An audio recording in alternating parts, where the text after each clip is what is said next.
¿Cómo están, amigos? Excelente día martes o miércoles o jueves a la hora que lo vean ustedes.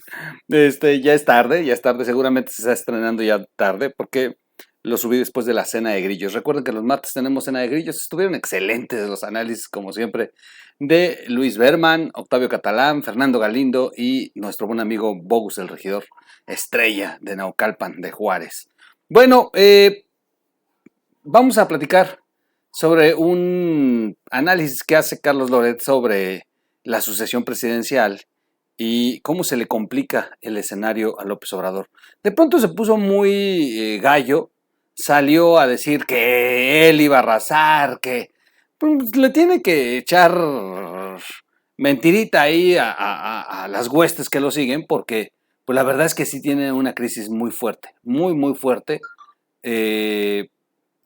Han tenido descalabros durísimos que, bueno, se traducen en, perdón que se movió la imagen, tenía que acomodar un poco la cámara, que se traducen en, pues, en algo incierto para el 2024 para Morena, si tomamos en cuenta la forma en que ha ido perdiendo fuerza, credibilidad y cómo ha ido perdiendo territorio electoral.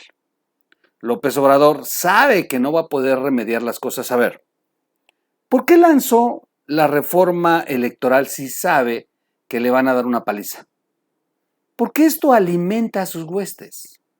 Porque esto le da narrativa para estar en campaña. Porque esto es una cortina de humo que prepararon porque sabían que se iba a cumplir un año del aniversario de la tragedia de la línea 12. Tenían que tener un colchón, algo que vender.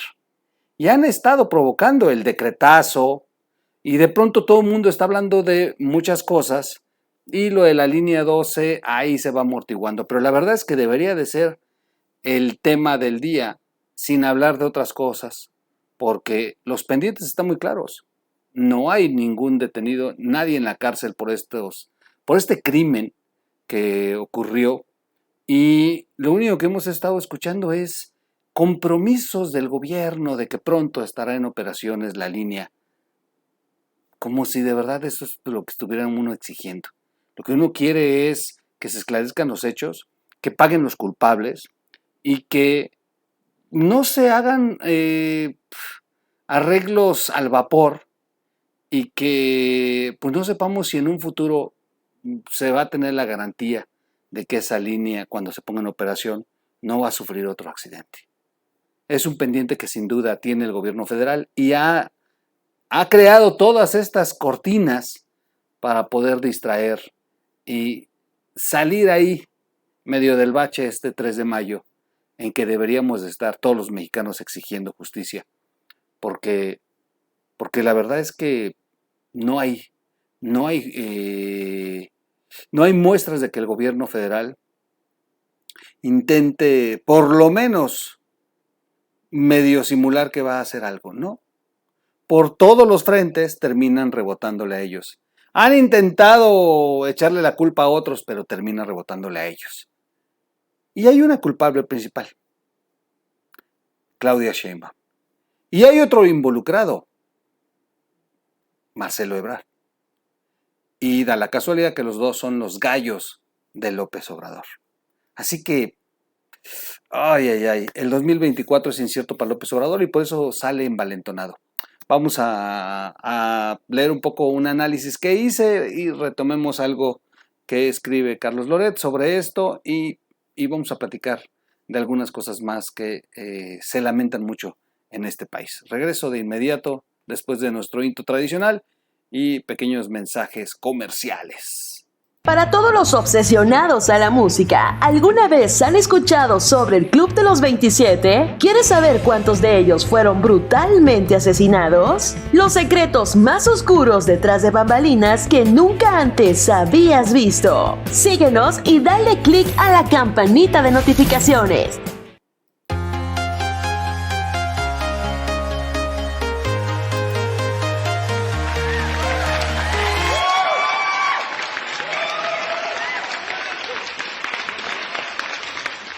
¿Cómo están, amigos? Excelente tarde, noche, madrugada, a la hora que ustedes estén viéndolo. Esta es la red de información digital, RIT TV. Soy su amigo Miguel Quintana, el Troll. Bienvenidos. Vamos a platicar sobre Claudia, Adán Augusto, Marcelo y Monreal. Además, mencionar un poco el tema de Ángel, este joven que fue ultimado, masacrado allá en Guanajuato, y que era un estudiante de medicina que le dio miedo nada más junto a su compañera y salieron huyendo de, las versiones que dan oficialmente, y que esto provocó que la Guardia Nacional se pusiera nerviosa y abriera fuego y le arrebatara la vida a este joven. Bueno, la sucesión del 2024 es una herramienta para distraer la atención. Sí, la verdad es que sí. López Obrador, sin duda, prefiere hablar de la campaña, tener a sus huestes vivas, pensando en quién podría ser el sucesor de esta religión fanática del obradorismo, y bueno, pues ha ocupado esta sucesión para distraer. Morena ya terminó de gobernar desde hace mucho. Lo vimos, creo que, híjole, ¿cuánto habrá gobernado Morena realmente? ¿5 meses? Digo, realmente, 5 meses. Hay cosas interesantes de las que no se hablan. Vuelvo a insistir. Muchos que empezaron con López Obrador hoy son sus principales adversarios. Bueno, la responsable de la oficina de la presidencia, que tenía a su cargo el tema del Plan 2030 para la ONU, Gema Santana, hoy es la principal activista oponiéndose a la construcción del tramo 5 del Tren Maya. Es la principal. Y era la mujer que estaba en Palacio Nacional. Por cierto, una posición del empresario Romo. Empresario que de pronto desapareció. Como muchos otros que han acompañado a Andrés Manuel. Por eso insisto, ¿cuánto gobernó López Obrador? Realmente. Pues el gobierno se terminó hace mucho. Esa es la realidad. Todos están de lleno en la campaña de la sucesión presidencial. López Obrador no piensa en otra cosa, y eso es una señal política para toda su grey. Lo que hoy es la carrera por el reflector, la competencia por el aplausómetro, la búsqueda de la porra de apoyo. Los últimos días han sido prolíficos espectáculo. Claudia Sheinbaum, la jefa de gobierno de la Ciudad de México, es ridiculizada cuando se le descubre trotando desesperada para alcanzar a López Obrador y caminar a su lado a la visita de un alto mando del Vaticano. De verdad que, híjole, abre perfectamente López Obrador, Carlos Loret, sobre este tema de Claudia siguiendo a López Obrador. Es de verdad brutal la lambisconería, la necesidad de que la vean junto a él en lugar de ponerse las pilas y gobernar para esta ciudad. En el umbral de la celebración de un año, de conmemorar un año de la tragedia de la línea 12, y Claudia Sheinbaum más interesada en no quedar detrás de la foto junto a López Obrador. Llama la atención, volvió a usar el verde, un color con el que Claudia Sheinbaum se quiso diferenciar de la 4T. Recordemos que todos ocupan el marrón, y Claudia Sheinbaum comenzó con el verde, utilizó el verde, puso las patrullas de la Ciudad de México en verde, toda la iconografía de la Ciudad de México en verde, todo era en verde, y de pronto cambió al marrón.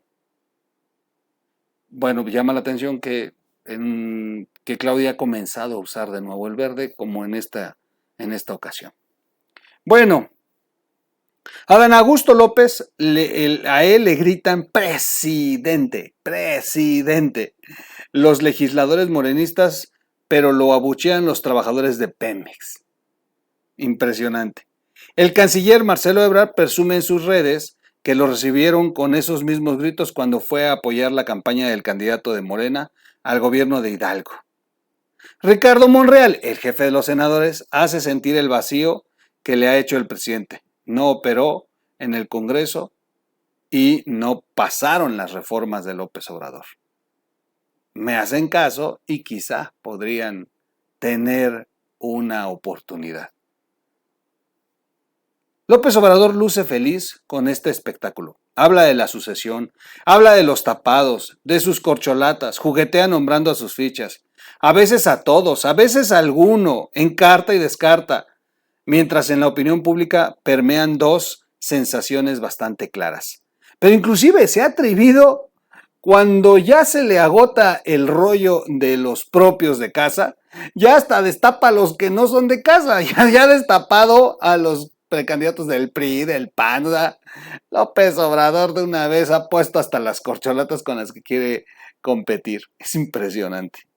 De verdad es un hombre que se la pasa en campaña plena y no ha podido entender que hoy él es el que gobierna con una gran oportunidad de haber sido el primer gobierno de izquierda en este país, y un país que manda señales a muchos países de Latinoamérica, pero López Obrador se la ha pasado en campaña y finalmente toda esta fantasía, esta construcción de falsas imágenes se van a caer.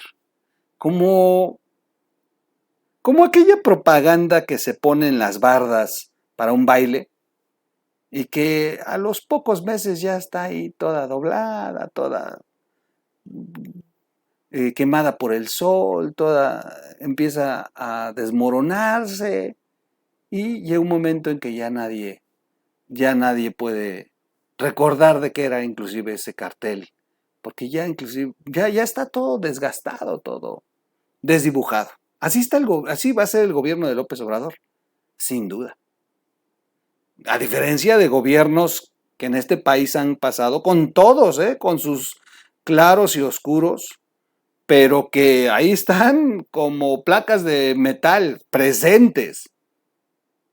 Se quiera o no, nos gusten o no, hay mandatarios en este país que construyeron la historia de esta nación y que hoy su gobierno se recuerda con una placa de acero. Pero no, o sea, es literal. pero la verdad, no. El gobierno de López Obrador se va a recordar, les vuelvo a insistir, como estos carteles que ponen para los bailes, para la lucha libre, ahí en las colonias populares, y que poco a poco se empiezan a doblar y se van colgando, se empiezan a despedazar y se deshacen. Así se va a recordar el gobierno de López Obrador. Bueno, vamos a ver estos dos puntos que establece, estas dos sensaciones, Carlos Loret, que retomo porque me llama la atención cómo los divide. 1.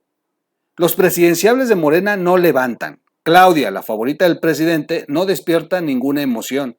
Y a pesar de las carretadas de apoyo, su lugar en las encuestas está como su oratoria, en punto muerto. Está prácticamente empatada con Marcelo, a quien desde arriba no han dejado de ningunear. Monreal no ha cuajado con su plan de ser la oposición desde adentro. Y Adán Augusto, el plan B, desatado por ponerse en la pelea, tampoco es una castañuela que despierte emociones. Morena es el partido mejor posicionado para el 2024, sin duda. Eso que ni qué. Pero sus figuras parecen adormecidas. Su única ventaja es que la oposición no tiene figuras aún. Pero finalmente, los que están enfrente de Morena, quieran o no, también son políticos. A ver, aquí hay algo muy real. Morena es el partido del Estado, es un partido que ha ganado a las masas en el discurso, porque la verdad es que también hay un México muy dividido, con muchos contrastes, y López Obrador ha aprovechado la pobreza, y son más los pobres en este país, sin duda. Nada más hay que ver las transmisiones, las de nosotros. Llegamos a los 5,000 en un en vivo, y cuando uno se mete a las de ellos, su mecha 30,000 en un solo jodidazo. Son más los pobres que habitan este país, y lamentablemente a ellos A ellos les llega más la información que manipula, porque está diseñada para eso. Pero la verdad es que es, es, es estúpido, perdón que lo diga así, pensar que la oposición está moralmente derrotada, aprovechando y para la frase de López Obrador. Porque los políticos que conforman la oposición ya jugaron presidencias municipales, gubernaturas, cargos de elección popular como diputaciones federales, locales, senadurías. Incluso la oposición sabe ganar elecciones presidenciables. A ver, ¿qué le van a enseñar al PRI? ¿O qué tan limitado está el PRI como para no saber de elecciones? El PAN ha sido gobierno en este país 2 veces, ha ganado, sacó a la dictadura perfecta, al partido poderoso, lo sacó de los pinos y se impuso en el poder. Gobernó 12 años este país. Y no precisamente la izquierda es la que ganó, ¿no? Regresó el PRI. Nada más que el desastre de Peña Nieto le dio toda la oportunidad a López Obrador, pero ese y la fractura interna en el PAN, porque sin esta fractura no se podría entender tampoco. Son los 2 villanos que llevaron a López Obrador a sentarse. Pero esa oposición sabe hacer elecciones, sabe ganar elecciones. Así que tampoco es algo que se pueda dar ya por descontado el hecho de que están moralmente derrotadas, que ahorita son minoría, que la oposición no encaja y que todavía no encuentra por dónde. No, porque si se da las condiciones de que encuentren, de que se unan y que inclusive que olfateen por dónde pegarle a López Obrador, en una de esas, con todo y que López Obrador es el presidente, con todo y que el partido que gobierna es el que sale favorito en las encuestas, con todo y eso le pueden dar una paliza y arrancarle el poder. Ya le arrancaron el poder al PRI en una campaña que convenció a las masas. Al PRI de este régimen tan duro. Y bueno, gana Vicente Fox. Ya le arrancaron el poder al PAN, a un hombre poderosísimo, Felipe Calderón,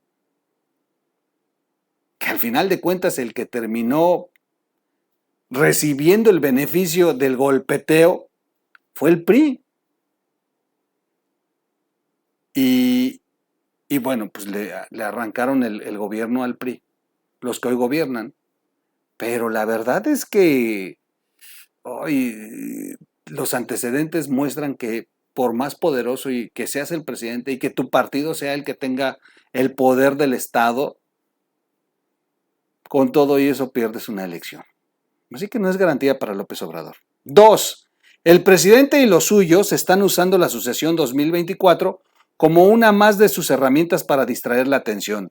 Saben que el juego de los presidenciables despierta un morbo inevitable en la opinión pública.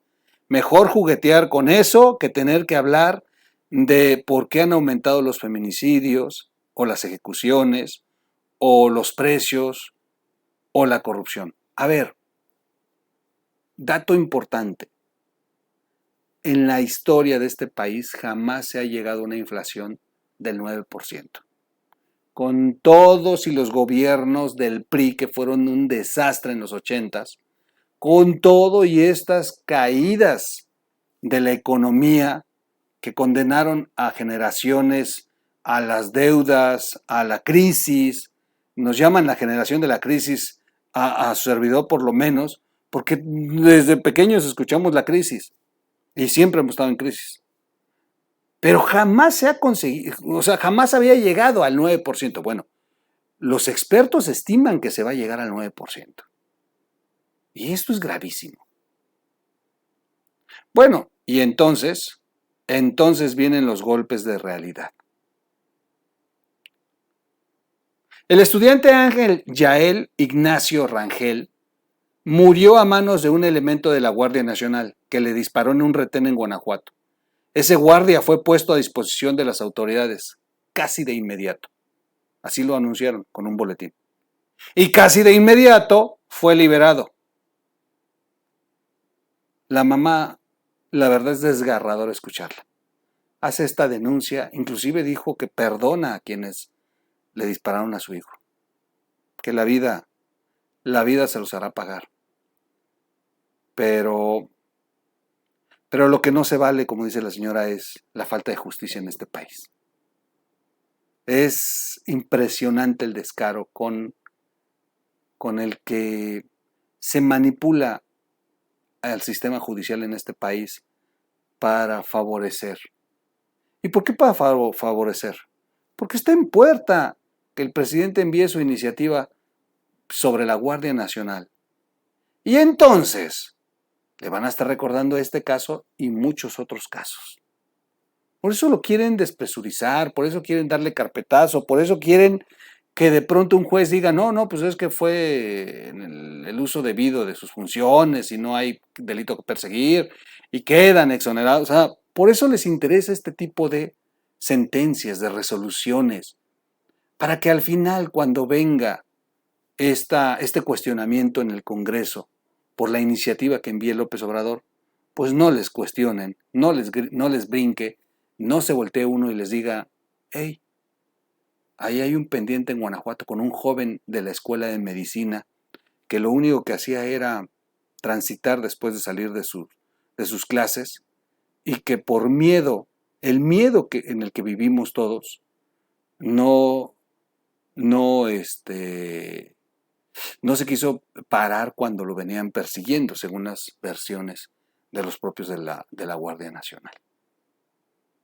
A final de cuentas, le dispararon, hirieron a la otra joven, pero él perdió la vida.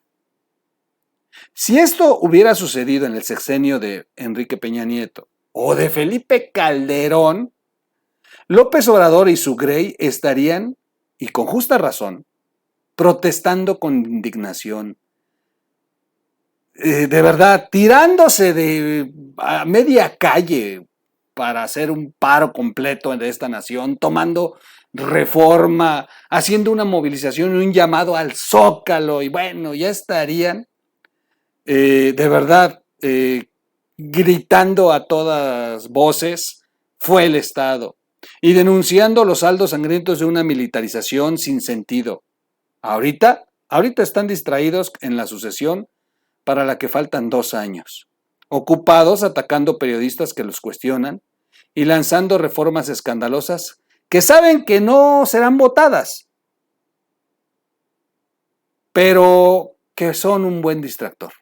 Que no los molesten con eso de que tienen que gobernar. Ellos andan en la pachanga electoral y tratando de cubrir todo el desastre que han hecho por este país. Ahí lo dejo. Una reflexión interesante. Nos da para poder platicar de muchas cosas. Yo los veo en un siguiente video. Soy su amigo Miguel Quintana y les agradezco mucho que estén con nosotros. Vámonos.